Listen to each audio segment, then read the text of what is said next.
The state has come up with a system, but no timeline for a phased reopening of businesses.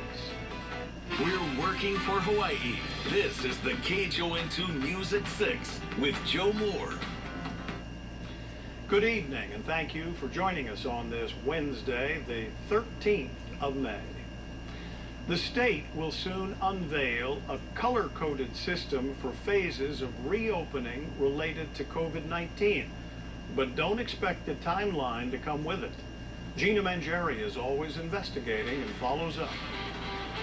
Well, Hawaii is nearing its third two-week cycle of low and declining COVID cases, a benchmark the feds say would by now warrant even movie theaters reopening. The lieutenant governor explained why Hawaii is taking a more conservative approach, but he adds he thinks we're overdue for more openings.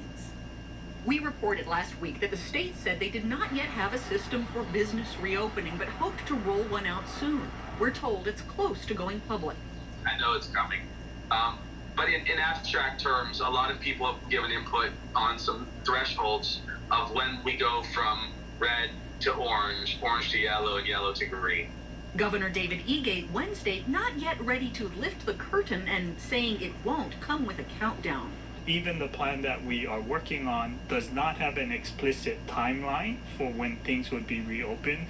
He says instead it will cite conditions for phases, such as number of new cases, test and contact tracing ability, and healthcare system capacity. All of those would determine whether we go to the next phase of the reopening. So there will not be a plan that has an explicit, arbitrary schedule. So are we still red flagged, orange, yellow, or getting a green light? From my perspective, having studied this, we're already in the green. According to federal guidelines, Hawaii has met the criteria for successive reopening phases several times already now. The reopening directives from the White House said anywhere with declining case numbers or a downward trend in positive test percentages can open a new phase every 2 weeks, opening low-risk businesses, then medium-risk things like restaurant dining, and finally even larger group settings like movie theaters. Hawaii's positive test percentage has been dropping steadily since early April, today wrapping up the 5th week of that trend, meaning Hawaii has cleared 2 of what the feds called gating cycles, which could earn phase 3 level reopenings. Hawaii has been in the single digits for new daily positives every day for almost a month. And on that measure, we're closing in on the end of the second gating. I'm told Hawaii is taking a more cautious approach, in part because the big unknown is how to manage the continued risk from travelers who continue to arrive. More than 14,000 residents and more than 7,500 visitors flying to Hawaii since the quarantine began. The large risk is the unknown on the mainland. They have not all seen declines. So if travelers come here, it will be a de facto higher risk because we're being hyper cautious and conservative. But my personal opinion, it's just one person's opinion, is we already meet the standards for kind of the green zone or the safe space. And therefore, I think it's safe for us to open all of our Kalaina economy right now. Lieutenant Governor Green is pitching a plan to have people get tested for COVID before flying here.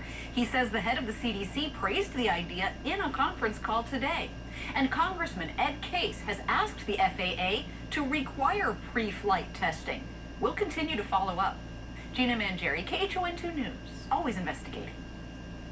3 new cases of COVID-19 were reported today, bringing the statewide total to 638. Health officials say all the new cases are on Oahu and 2 are minors, part of a family cluster of 7 that health officials are monitoring. The health department says the cluster lives in Hawaii public housing and the agency has been made aware. First cases were identified at least a couple of weeks ago and were identified as of high concern given the relatively crowded conditions that exist there and the extended family situations.